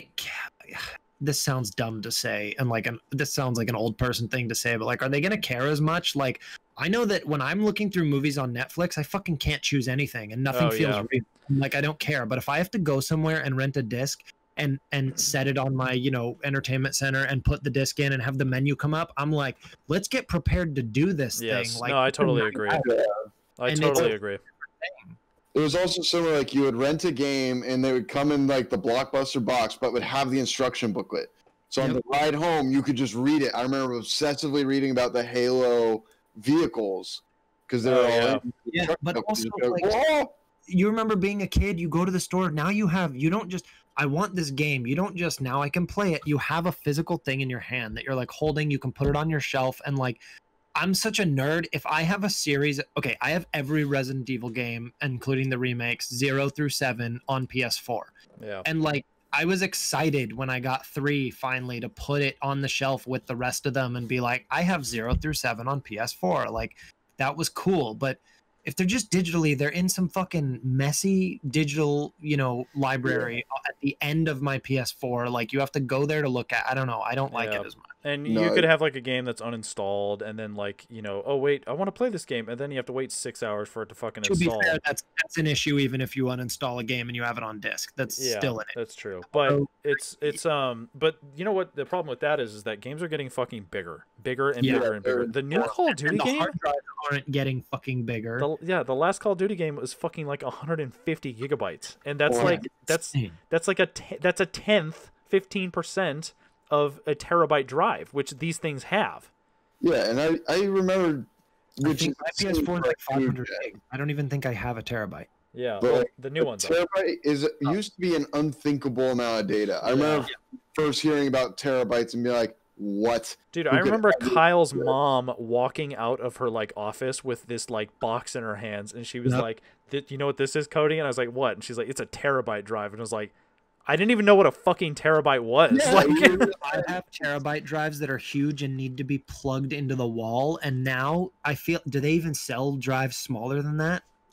You can get a 500 I think they sell, you can sell some, but yeah, I had I think a 250 or 500 gig backup, and you had to plug it in. Yeah, that's huge. It was like, what the hell? Yeah, so it's the transition to digital is going to continually be weirder and weirder, is what it is. Yeah. One thing that I like about them offering this other console, though, is that if you wanted a PlayStation and an Xbox for not that much money more than just buying one of the Pro ones, you could have both. True. Yeah. Which is it's pretty cool. I kind of am down for that, but again, it's still weird. I don't think the price tags that they came out with are that crazy. Wasn't the PS3 like $700? It was $600, and it was like the cheapest Blu-ray on the market at the time. Yeah, I didn't get it right away. that's why I got one, because it was cheaper than a Blu-ray player. Yeah, exactly. I mean, I wanted one anyway, but it was I didn't get one for a little while, but yeah, fucking weird. yeah, it's super wild. But so we were waiting for that which company was going to release the number first, like their prices. Yeah. I'm glad that the upper console is only $500. Like I'm if it was higher than that, I would have been thinking, you know what, maybe it's good. But yeah, the $400. I mean, the other Xbox looks pretty damn good. Like if you were to get one of them and then get like one of the Pro ones and then one of the cheaper ones, my bet would be $500 PS5 and then $300 Xbox Series X if I were to get that. But again, you have to weigh that option, like is because I think the weird thing about the Xbox Series X, I need to double check on this, but I think it's a little underpowered compared to the Xbox Series X. Fuck, these fucking names are so bad. So bad. Yeah.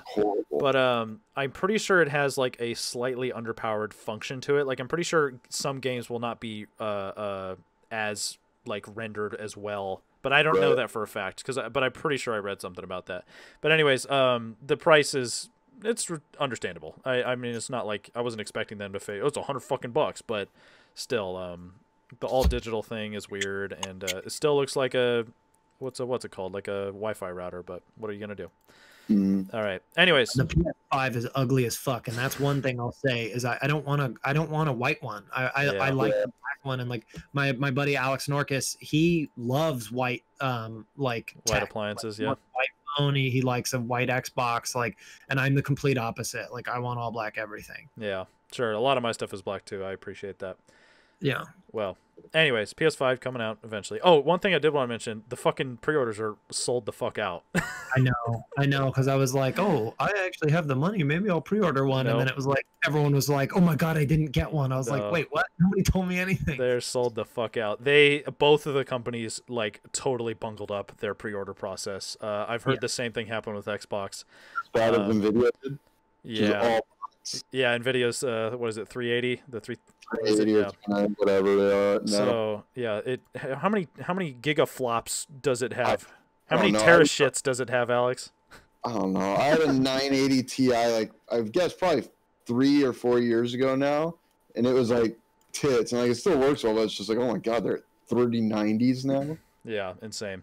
I'm not going to be upgrading my GPU for years at this point, but anyways, the PS5's coming soon. Pre-orders are done, so good luck getting one. I won't be getting one when it comes out. I'll be getting one like, probably 6 months afterwards, honestly. Yeah, always wait. Yeah. But I got the PS4 day one. Yeah, I remember that, and I got it like 7 or 8 months after you, which is probably what it'll be now. I'll get it like next summer. You know what it'll depend on is when a game comes out that I'm like, I fucking need that. Although, honestly, the Spider-Man game looks really cool. I can wait on that though.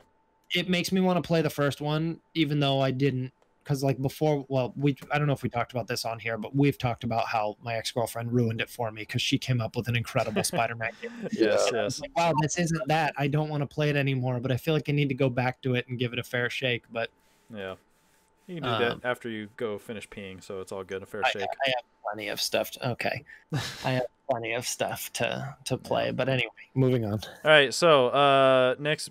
Extremely crazy news. Microsoft Skinemax. No, not Skinemax. ZeniMax. ZeniMax, the publisher, purchased by. Skinemax. No. Or Skynemax, if we're going Austin changed it from ZeniMax to Skinemax, and he's changed it like 4 times, and I keep changing it back.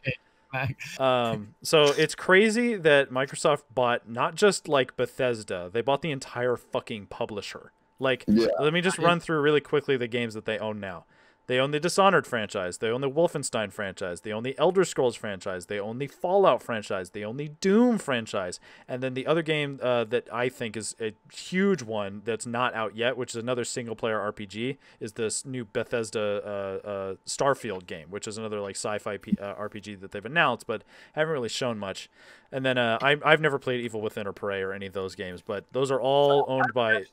Gonna pick up Evil Within because they're basically just Resident Evil ripoffs. Yeah, I played a little bit of the first one. Yeah, but anyways, my Xbox has got them all now. Like, that's pretty fucking crazy. They spent like $7 billion on this. Yep, 7.5, I think. Yeah, Must be nice. that's like a shitload of money. And so, Yes, it is.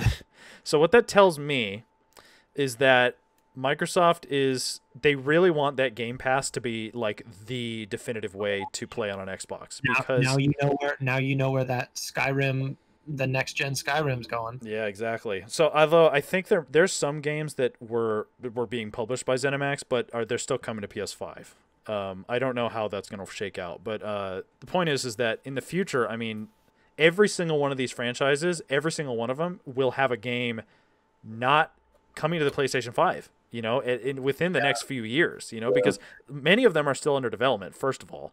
And then second of all, like, they can't beyond like this deal being signed, like there's no take backsies, right? Like, if you want to play these games, it's on PC or on your fucking Xbox. That is really nuts. And even with it being on PC though, like I hope there's a standalone purchase option, because what if I don't want Game Pass? Yeah. Well, I think for the most part they do that, but they do have it right now. But I'm hoping they keep it that way. Yeah.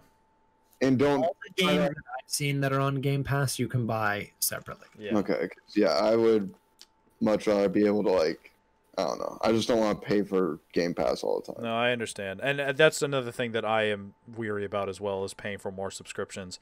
But what they're trying to make that a thing. Like, I know the big joke about like businesses. Oh, we are the blank of blank. We're the Uber of blah blah blah.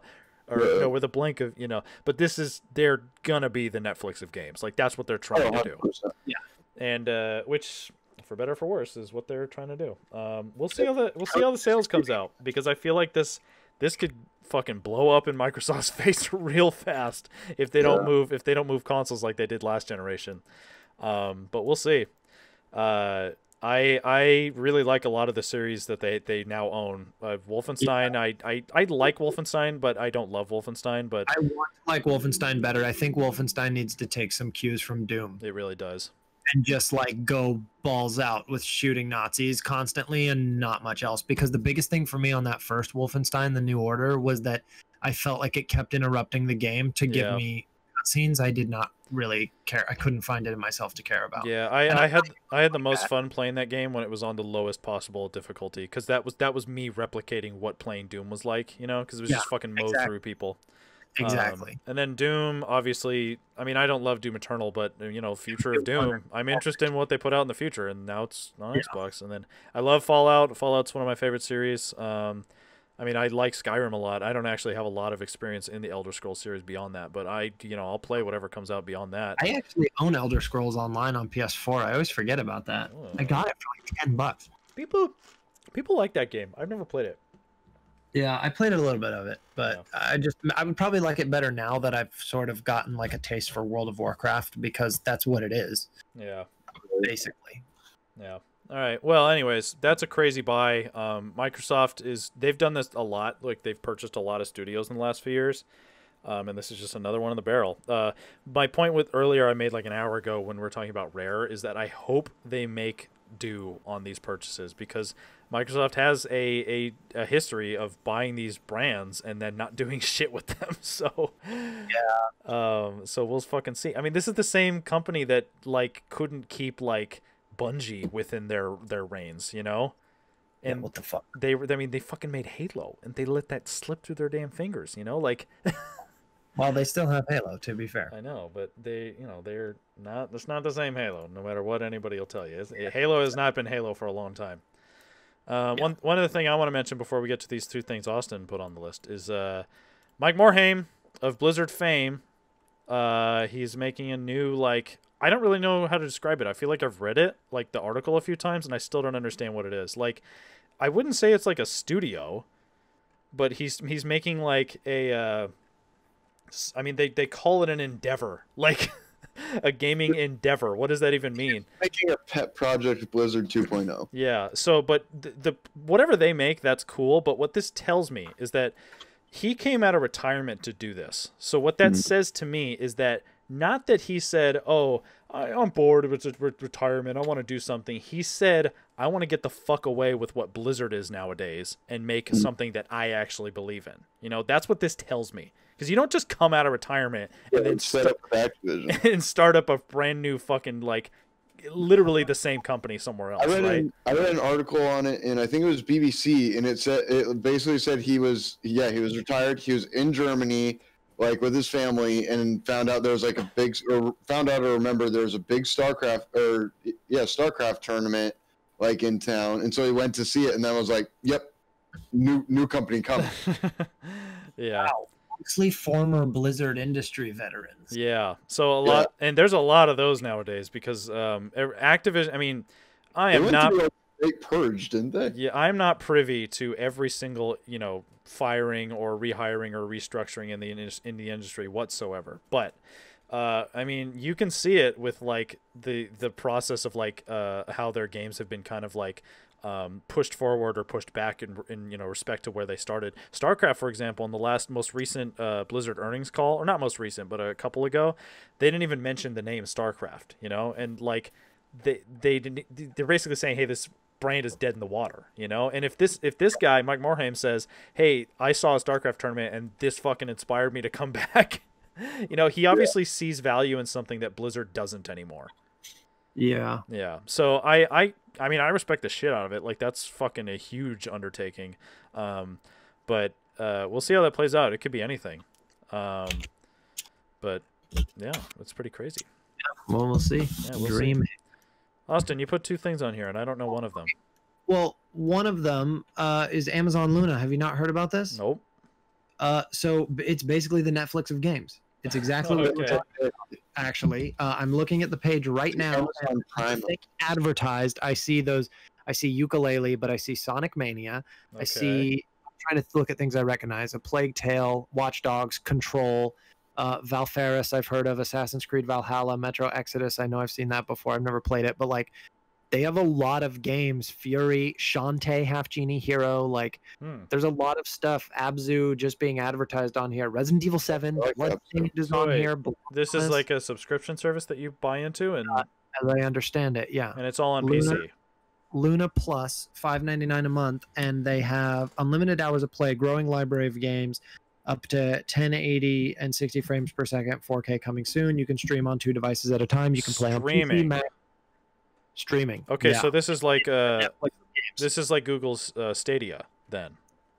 Oh yeah, I don't know. Okay, so right up against Stadia. So this is interesting because Google and obviously Amazon both have like intense data, like incredible like web engineering technology, right? And so they're the only companies that could probably, get away with streaming stuff like this. But I've never done streaming games like this. Actually, you know what? Excuse me, I totally have, and so have you, Austin. You've done PS Now, haven't you? I have. Yes, it's terrible. I've done it for about 45 seconds and threw my controller through my TV. Yeah, like very, very bad. Clusterfuck. Yeah, and so this is what worries me about like streaming games, because games like, okay, you can have a movie like buffer for a second and it's fine, but if you're playing a video game, that doesn't work. Like, it entirely depends on a continuous fluid action, right? You can do it with fucking chess. If I'm watching a movie and it halts to buffer, I'm pretty frustrated. Oh, sure. and that's my point is that that's a passive medium, and it's pissing you off then, like, so it's really weird to me that like I mean, it's not weird to me. I understand why they're doing it, because it's like, you don't have to buy a box anymore. It's just subscribe and you get these games whenever you want. But we'll see how it plays out. Amazon, like I said, and Google, the only companies that get away with this. So I don't know. Stadia is doing real bad right now. So well, one thing is that they're partnered with Ubisoft. Oh, well, that's why all those games are there. Then that makes sense. Yeah, but also really weird on the Amazon Luna webpage. If I scroll down, I'm looking at this thing that says "Get started with game channels," and it has Luna Plus and Ubisoft. I can grab the images around it, and drag them. What do you mean? Like, when I put it in the web browser bar and push enter, it just takes me to a link to the actual picture. I've never seen this on a website ever. All right, link me the website. I want to see this. Stream it. that literally just go to amazon.com/Luna and All right. and it should take you to the landing page. Amazon.com/Luna. Slash- Okay, so you're saying, what are you saying? Let me see. Okay, well, So you can grab the games in the background. no. Grab any. No. Okay, so the very first thing, what do you see? You see Luna with the games behind it. It says Yeah, request yeah. Okay, scroll down to either the Metro Exodus screens or the games below it, and just click and drag the picture. Oh, what? I've never seen this ever happen. It's on a like website. not embedded. They didn't like. It's very odd. And if you drag it up to your like browser, like to type in a website and drop it, it gives you a link and you can go to the picture. It's Oh. so odd. It's like they didn't flatten the website or something. Yeah, I've never. Also, I can move the controller. Oh no, this. Never mind. Never mind. I'm an idiot. Also, this is just an Xbox One controller, Yeah, it is. or is it a? No, it's more like Or a it's, Switch Pro. yeah, more like a Switch Pro. Yeah.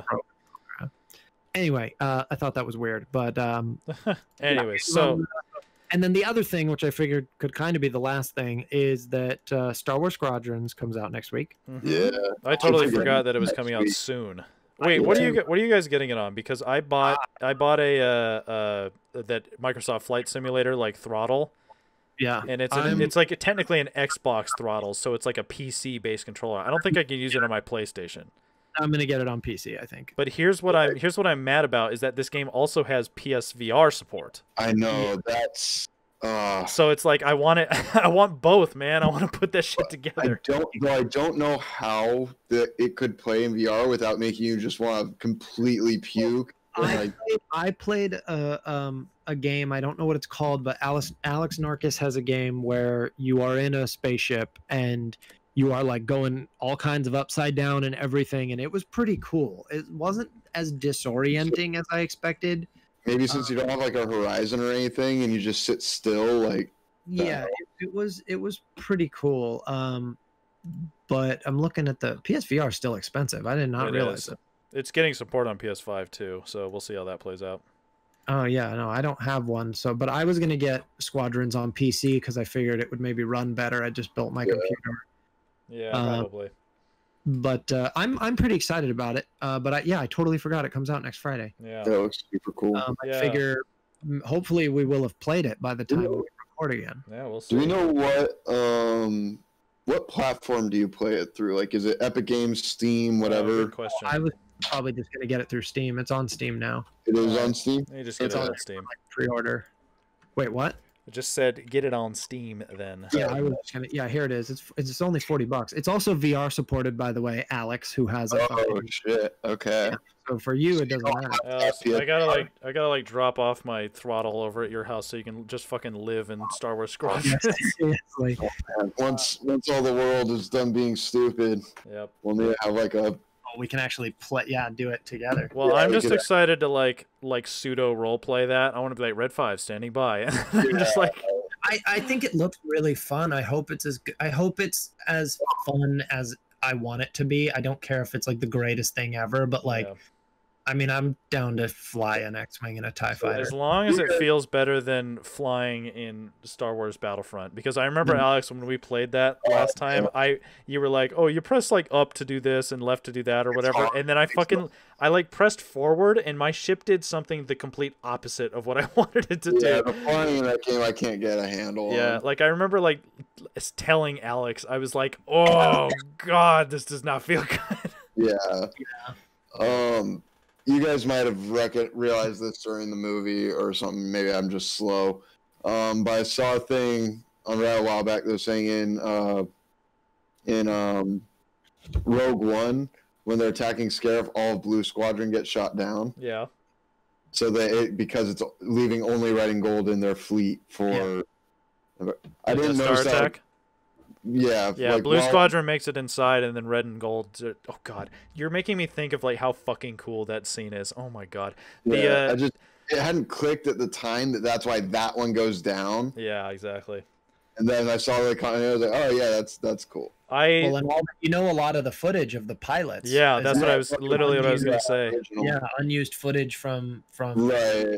That I knew. It's That's why I so remember cool. watching Rogue One the first time, and I was like, "This fucking looks like it's from the '70s." Some of Yeah. the, Rogue One the first time was incredible. Well, they had I think who directed that movie? It was a. Well, that's Well, I know. part. And the point is, whoever took care of Garrett. the costuming on that is that I remember reading this. They were like, all y'all need to grow mustaches. Like, I need you guys to look like you're from the fucking 70s and not like from modern Star Wars times. Yeah. And it, One old guy too with the long hair that I was like, is that guy not in the original Star Wars? yeah, exactly.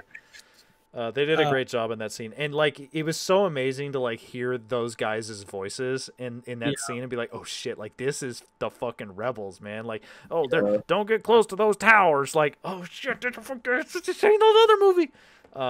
Yeah, I remember like fucking freaking out at that entire sequence. I still to this day think it's the best last hour of any movie I've seen in a very long time. It is like the last chunk of that movie is so solid, but the first 2/3 I honestly think are like they're kind of weak. I like Diego Luna a lot, and there are things in it that I think are really cool, but if someone told me that they didn't get to the last third of Rogue One because they thought it was really boring, I mean, one, I'd be annoyed because finished fucking movies, they're only 2 hours or so, but I would also be like, I understand why you were feeling that way. Yeah. Because I mean, I saw it like 5 or 6 times in the theater. Like I've seen it several times at home. Like I do enjoy it, but it's really the last leg of that movie that makes the whole movie. Yeah. Did you guys beat Jedi Fallen Order? Yes. Okay, so that game does the exact same thing that Rogue One does, which is make fucking Darth Vader scary as fuck. And yeah, except they never should have fucking shown him in the advertising. Oh yeah, absolutely. But I really appreciate like this new kind of like reverence for Darth Vader in the way that it's like, oh, Darth Vader is like, you know, like a scary guy, but now it's like, oh fuck, Darth Vader's really fucking scary. People are like, oh, you've never even seen him be badass, so like he's not really that cool. And I'm like, you don't need to see like some being a badass with a lightsaber for them to be cool and menacing. Like menacing without that. That's literally why he's so cool. Yeah.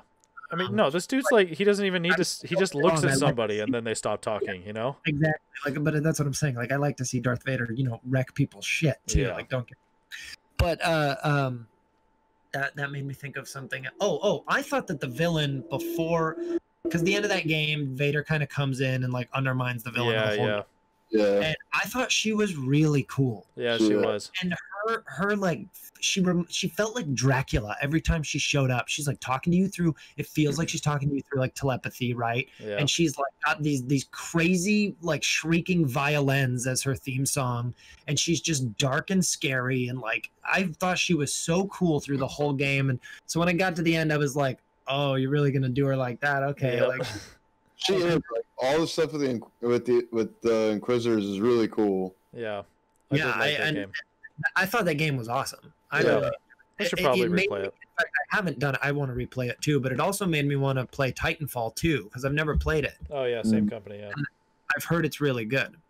Yeah, a lot of people really love it. It got like a really hardcore following. Yeah. I think it was because it was like a shooter that wasn't Call of Duty, you know, for a while.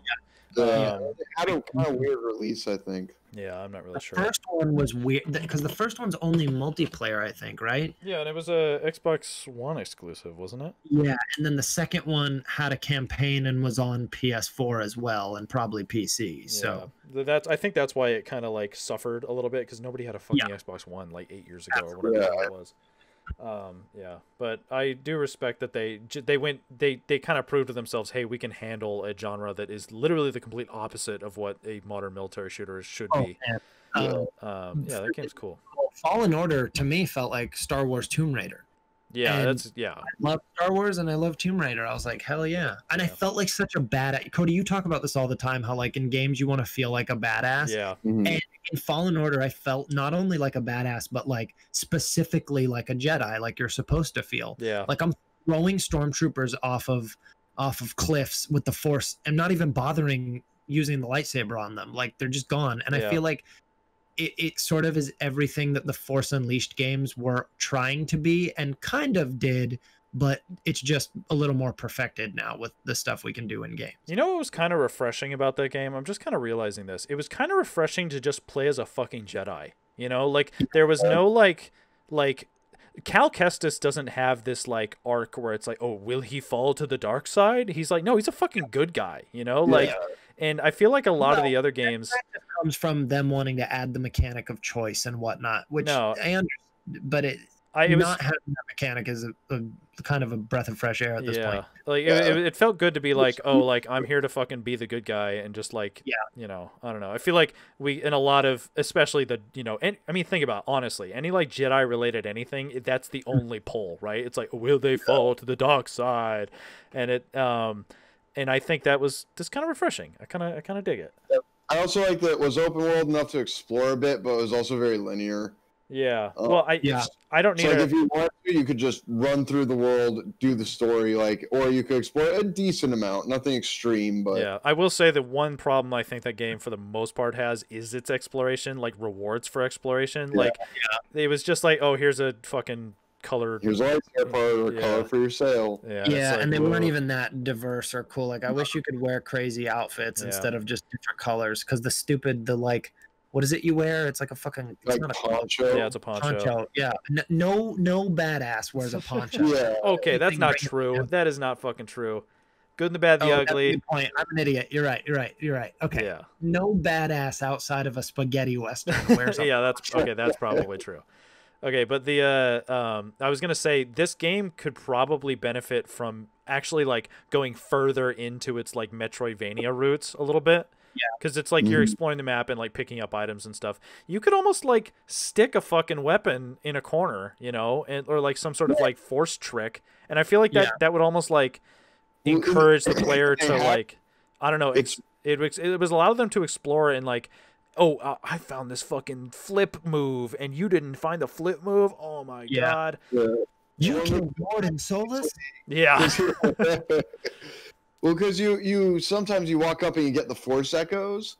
Yeah. Like they could easily maybe made those fewer or a different type of that, and the echo instead of it just being what happened there or whoever dealt with that item. Yeah. Have it be similar in that it's like during whatever battle you see like a force projection of a Jedi doing something to save something or destroy something or whatever. Oh, they and learned then how you're like, to. oh, I could try that. Yeah. Like, wow. Or like almost Avatar it, where like, you know, a former self quote was just like, oh, here's what I did in that situation. Sure, I do like that game though. It's very cool. Yeah, it was a lot of fun, and that's a game that looked great too. Yes, it did look really good. But I'm telling you, Last of Us 2, especially from going right from the first one to part 2, like, that game is fucking incredible. Yeah, it looks amazing. Yeah, looks, feels. It's a good game. Good ass game. Beat that shit, Austin. Yeah, I'm gonna play some of it in a little bit. I got to do some editing, but are you still recording? Yeah. Oh, we should probably end that. Yeah. Well, I was gonna ask you guys a couple things unrelated to. All right. We'll end the show. We'll catch you guys next week then. Catch you next week. Bye. Bye.